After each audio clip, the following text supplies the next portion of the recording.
নমস্কাৰ, আপোনালোক সকলোৰে বাবে এটা খুবেই ভাল খবৰ।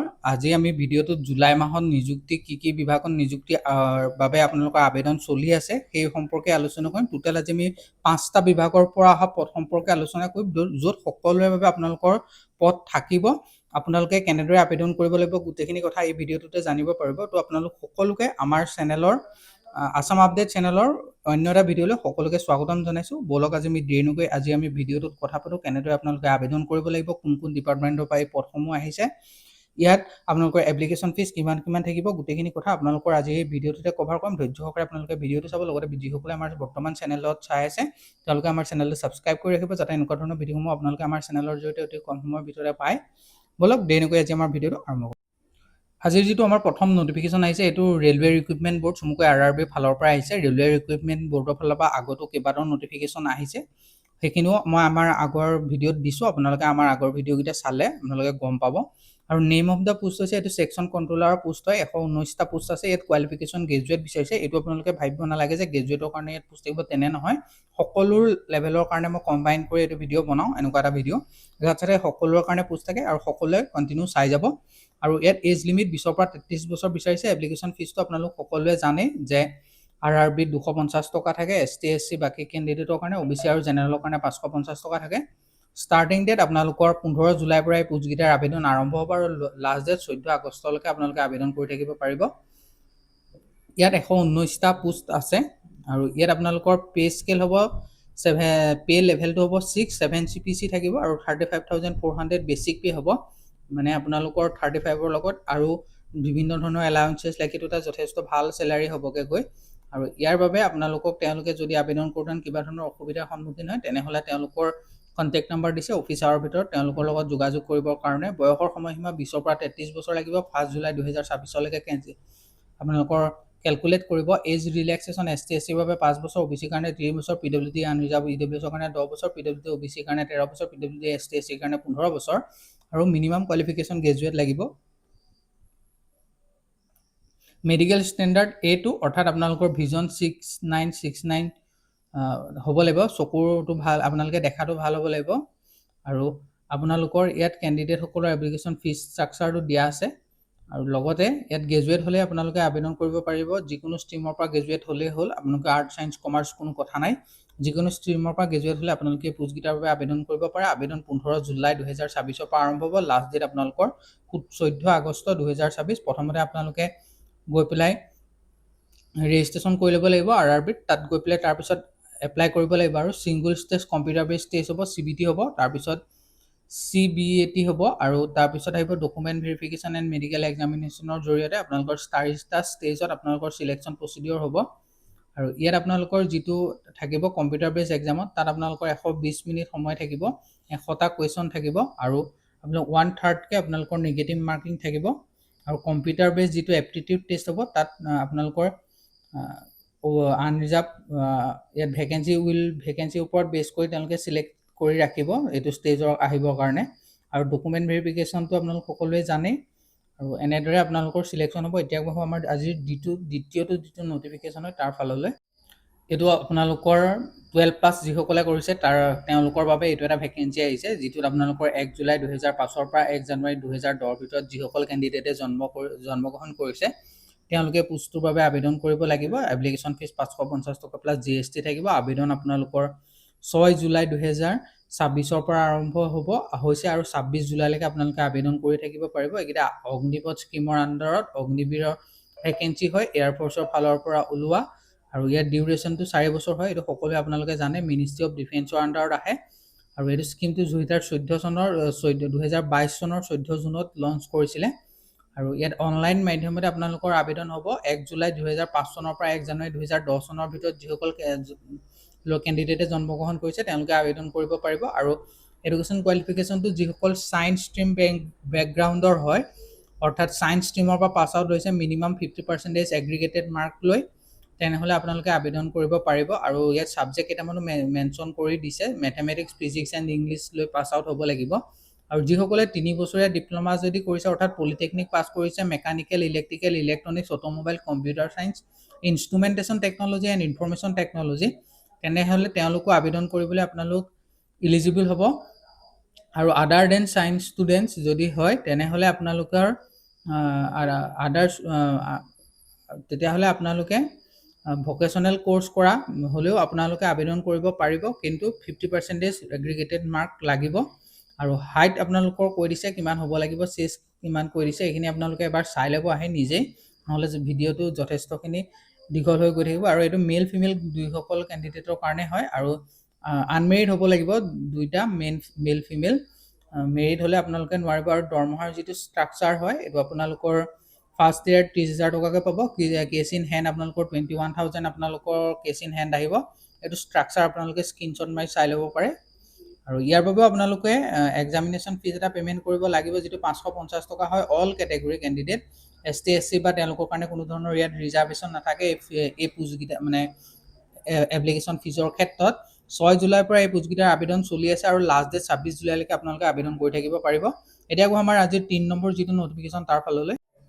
আজিৰ যিটো আমাৰ 3 নম্বৰ নটিফিকেশ্যন এইটো হৈছে ইনষ্টিটিউট অফ বেংকিং পাৰ্চনেল চিলেকশ্যনৰ ফালৰ পৰা, অৰ্থাৎ IBPSৰ ফালৰ পৰা। এইকেইটা গোটেইকেইটা বেংকৰ পোষ্ট হয়। বিভিন্ন বেংকত পোষ্ট ওলায়। স্পেচিয়েলিষ্ট অফিচাৰৰ কাৰণে 745টা আছে। গ্ৰেজুৱেট পোষ্ট গ্ৰেজুৱেট কেণ্ডিডেটসকলে আবেদন কৰিব পাৰিব 20ৰ পৰা 30 বছৰ। এপ্লিকেশ্যন ফিজটো 850 টকা জেনেৰেল কাষ্টৰ কাৰণে হয়, বাকীসকলৰ কাৰণে ৰিজাৰ্ভ আছে। আৰু 1 জুলাইৰ পৰা আৰম্ভ হৈছে, 21 জুলাইলৈকে আবেদন কৰি থাকিব পাৰিব। 745টা পোষ্ট ওলাইছে। আৰু IT অফিচাৰৰ কাৰণে 300 এটা আছে। এগ্ৰিকালচাৰ ফিল্ড অফিচাৰৰ কাৰণে আছে। ৰাজভাষা অধিকাৰীৰ কাৰণে আছে আপোনালোকৰ 89টা। ল অফিচাৰৰ কাৰণে 105টা আছে। HR পাৰ্চনেল অফিচাৰৰ কাৰণে 60টা আছে। তেনেদৰে পোষ্টসমূহ আছে। প্ৰত্যেকৰে দৰমহাৰ স্কেলটো অলপ অলপ বেলেগ বেলেগ হয়, বেলেগ বেলেগ হ'ব। জাষ্ট আপোনালোকৰ 48,480 ৰুপিজটো জাষ্ট বেছিক পে' হয়। আৰু বিভিন্ন ধৰণৰ এলাউঞ্চেছ লাগিব, তাৰ ফলত অকণমান ডিফাৰেঞ্চ আহিব আপোনালোকৰ দৰমহাৰ ক্ষেত্ৰত। বয়সৰ সময়সীমাটো মই যিটোকে কৈছোঁ 20ৰ পৰা 30 বছৰ। আৰু ST SC 5 বছৰ, OBC NCL 3 বছৰ, PWD 10 বছৰ, এক্স চাৰ্ভিচমেনে 5 বছৰ। আৰু যিটো IT অফিচাৰৰ কাৰণে আপোনালোকৰ 4 years ইঞ্জিনিয়াৰিং ডিগ্ৰী কৰা হ'ব লাগিব। লগতে এগ্ৰিকালচাৰ ফিল্ডৰ কাৰণে আপোনালোকৰ এগ্ৰিকালচাৰ ফিল্ড বা এগ্ৰিকালচাৰ মেইনলি পঢ়া হ'ব লাগিব। ল অফিচাৰৰ কাৰণে LLB লাগিব। HR বা পাৰ্চনেল অফিচাৰৰ কাৰণে 2 years আপোনালোকৰ ফুল টাইম গ্ৰেজুৱেট ডিগ্ৰী লাগিব। পাৰ্চনেল মেনেজমেণ্ট এণ্ড আপোনালোকৰ industrial relationship, HR HRD, social work, labour লত। আৰু এপ্লিকেশ্যন ফিজটো SC PWD 175, আদাৰ্ছৰ কাৰণে 850 টকা। Payment mode debit card, credit card, net বেংকিঙৰ জৰিয়তে আপোনালোকে পে'মেণ্ট কৰিব লাগিব। এপ্লিকেশ্যন বৰ্তমান ষ্টাৰ্ট হৈ গ'ল। আপোনালোকে যিসকলে আবেদন কৰিম বুলি ভাবি আছে তেওঁলোকে আবেদন কৰি লওক, বৰ এটা বেছি সময় নাই।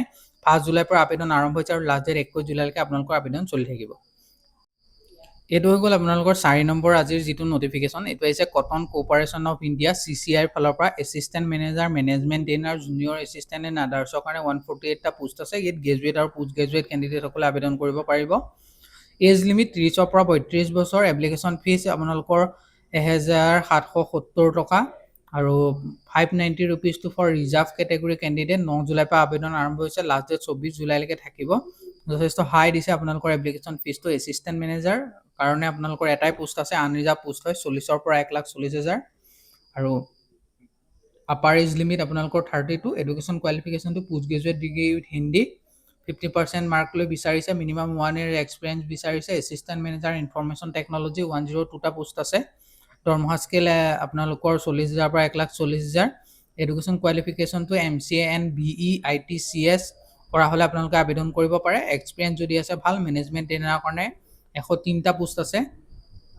তাৰে SC কাৰণে 2টা, ST কাৰণে 1টা, OBC কাৰণে 2টা, EWSৰ কাৰণে 1টা, আনৰিজাৰ্ভৰ কাৰণে 1টা, বেকলগৰ কাৰণে OBC 1ৰ কাৰণে 1টা হয়। এইটো মেইনলি আপোনালোকৰ অসমৰ কাৰণে থাকিব। আৰু scale of pay 30,000 to 1,20,000। Upper age limit 30 বছৰ। MBA in agri business management, agriculture management and equivalent in MBA। Management trainer একাউণ্টৰ কাৰণে 104টা পোষ্ট আছে। আৰু ইয়াত আপোনালোকৰ চাৰ্টাৰ একাউণ্টেণ্ট বা কষ্ট মেনেজমেণ্ট একাউণ্টিং কৰা বিচাৰিছে। 30,000 পৰা 1,10,000, 1,20,000। জুনিয়ৰ কমাৰ্চিয়েল এক্সিকিউটিভ 105টা পোষ্ট আছে। আৰু আপোনালোকে ইয়াত আপোনালোকৰ BSc এগ্ৰিকালচাৰ কৰা বিচাৰিছে। জুনিয়ৰ এছিষ্টেণ্ট একাউণ্টৰ কাৰণে আছে। 22,000 পৰা 90,000 টকা দৰমহা হ'ব। 30 বছৰ BCom কৰা বিচাৰিছে।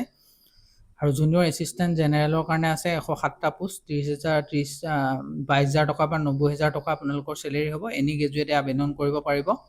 আৰু মিনিমাম এজটো আপোনালোকৰ 18 বছৰ হ'ব লাগিব। আৰু ইয়াত এজ ৰিলেক্সেশ্যনৰ সুবিধা লাভ কৰিব। 5 বছৰ ST SC সকলে, OBC NCL 3 বছৰ, PWD 10 বছৰ, এক্স চাৰ্ভিচমেনে এক্স সাৰ্ভিচমেনে 3 বছৰ, ST SC PWD এক্স সাৰ্ভিচমেনে 590 টকা এপ্লিকেশ্যন ফিজ আৰু অন্যসকলে 1770 টকা পে'মেণ্ট কৰিব লাগিব। পে'মেণ্ট অনলাইন মাধ্যমত হ'ব। বৰ্তমান ইয়াৰ আবেদন চলি আছে, 9 জুলাইৰ পৰা আৰম্ভ হৈ গৈছে আৰু লাষ্ট ডেট 24 জুলাইলৈকে থাকিব। এতিয়া বাহু আমাৰ অন্তিমটো যিটো নটিফিকেশ্যন তাৰ ফাললৈ। আজিৰ যিটো অন্তিম নটিফিকেশ্যন হয় এইটো আছাম পেট্ৰ'কেমিকেল লিমিটেডৰ ফালৰ পৰা আহিছে। এপেণ্ডিক্সৰ পোষ্ট হয়, য'ত আপোনালোকৰ 20টা পোষ্ট আছে। ডিপ্ল'মা আৰু ITI কৰাসকলে আবেদন কৰিব পাৰিব। এপ্লিকেশ্যন ফিজ কোনো ধৰণৰ নাই। নটিফিকেশ্যনটো 10 জুন 2026 ওলাইছে। লাষ্ট ডেট 30 আৰু এইটো আপোনালোকৰ ৱাল কেন ইণ্টাৰভিউ কাৰণে মাতিছে 29 আৰু 30 জুলাই।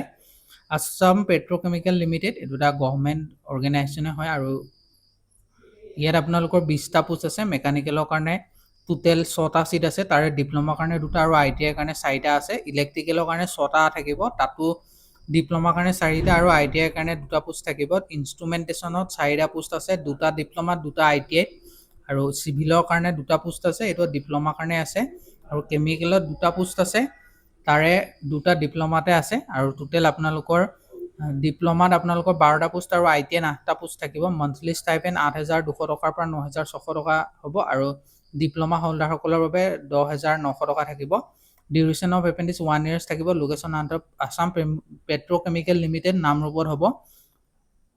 এডুকেশ্যন কোৱালিফিকেশ্যনটো যিসকল কেণ্ডিডেটে diploma in engineering relevant trade কৰিছে, লগতে ITI যিসকলে কৰিছে তেওঁলোকে ৱাল কেন ইণ্টাৰভিউৰ কাৰণে যাব পাৰিব। মিনিমাম আপোনালোকৰ 55% মাৰ্ক লোৱাসকলেহে আবেদন কৰিব পাৰিব। লগত 5% যিটো 5% ৰিলেক্সেশ্যন থাকিব ST SC candidate OBC NCL কেটেগৰীৰ কাৰণে, অৰ্থাৎ জেনেৰেল কাষ্ট আৰু জেনেৰেল আৰু OBC কাৰণে 55% মাৰ্ক লাগিব। আৰু যদিহে আপোনালোকে ST SC বা OBC NCL হয় তেনেহ'লে আপোনালোকৰ 50% মাৰ্ক পালেও আপোনালোকে এপ্লাই কৰিব পাৰিব। সেইখিনিয়ে কৈছে আৰু এই গোটেই নটিফিকেশ্যন। আৰু ইয়াত এটা কথা মেনশ্যন কৰিছে যে এইটো ডাইৰেক্ট ৱাল কেন ইণ্টাৰভিউ হ'ব, কোনো ধৰণৰ এপ্লাই নাথাকে, আপোনালোকে হেৰি কৰিব নালাগে। মেকানিকেল, চিভিল, ইলেক্ট্ৰিকেলৰ কাৰণে 29 জুলাই 2026 আপোনালোকে 9টা বজাত গৈ তাত প্ৰেজেণ্ট থাকিব লাগিব। 9টা বজাৰ পৰা 3টা বজাৰ ভিতৰত হ'ব। কেমিকেল আৰু ইনষ্ট্ৰুমেণ্টেশ্যনৰ কাৰণে 30/7/2026 আৰু আপোনালোকৰ কেণ্ডিডেটসকলে যিটো আপোনালোকৰ এপেণ্ডিচিভ ৰেজিষ্ট্ৰেশ্যন পৰ্টেল আছে তাত গৈ আপোনালোকে কৰি ল'ব লাগিব। আৰু যিটো ভেনুটো হয় executive guest house Assam petrochemical limited Namrup, PO পৰ্বতপুৰ 786623 Assam.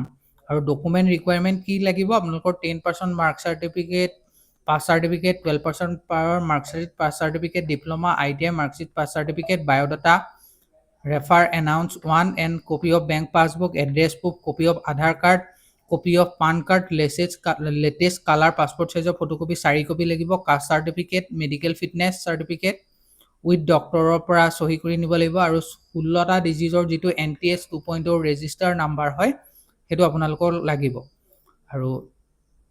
আৰু যিকেইটা ফৰ্ম আছে সেইখিনিৰ মই লিংক আপোনালোকক আমাৰ হোৱাটছআপ চেনেলত দি দিম, আপোনালোকে পাই যাব। আৰু যিসকলে আমাৰ চেনেল ছাবস্ক্ৰাইব কৰা নাই তেওঁলোকে ছাবস্ক্ৰাইব কৰি ৰাখক আৰু এইকেইদিনত লেটেষ্ট এনেকুৱা ধৰণৰ ভিডিঅ' পাই থাকিব। আৰু আমাৰ হোৱাটছআপ চেনেলটোত জইন হৈ লওক। ভিডিঅ'ৰ ডেছক্ৰিপশ্যন বক্সত লিংক দিয়া আছে। আজিলৈ ইমানেই, ধন্যবাদ।